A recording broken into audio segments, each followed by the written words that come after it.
The Redskins and Cowboys have released a joint statement. How about that? We have pursued our salary cap claim pursuant to the CBA, and we respect and will abide by the arbitrator's decision to dismiss. We will continue to focus on our football teams and the 2012 season.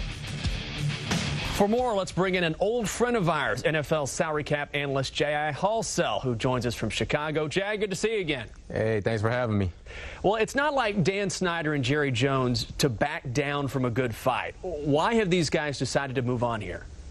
You know, I think when you look at just kind of how this could play out in the long run, is it really worth it to file a lawsuit a la Al Davis against the National Football League and just continue to drag this out? I think, you know, both organizations have probably made plans for, this decision. And, you know, if you look at even the way the Washington Redskins have structured contracts in veteran free agency, you see that they've done it in a way such that if this ruling did not go in their favor, they would still be able to move on from it. And so I think you'll see them do just that and not file a lawsuit and just move on from this dilemma, if you will. So the Redskins and Cowboys are being punished for overloading contracts during the 2010 season, but that year was uncapped and the NFL approved those contracts. So how is it that the league wins this dispute?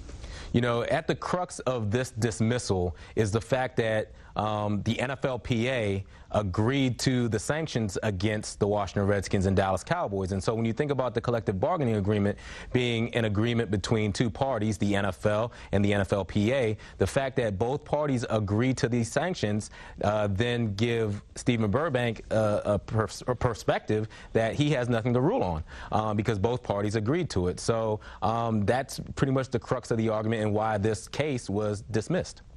Now, how did both of these teams protect themselves with the contracts they negotiated before this ruling? It looked like they anticipated it coming. Yeah, when you look at the way contracts such as Josh Morgan were structured and even Adam Carricker, you see that the Redskins have structured it in a way so that they're cap-friendly deals here in 2012 and 2013 where they don't have as much salary cap space, but in future years when they'll be beyond these penalties and what they project will be an increased salary cap, they'll be able to rebound from this issue. I hate to bring his name up, but is this decision another drawback from that huge contract the Redskins gave Albert Haynesworth?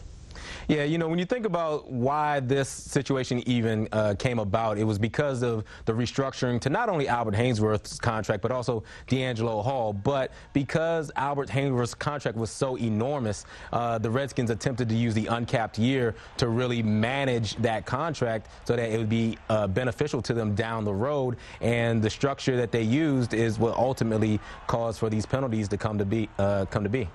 He's a guy that makes the very complicated very simple. Our NFL salary cap analyst J.I. Halsell joining us from the Windy City. J.I., thank you so much. Thanks for having me.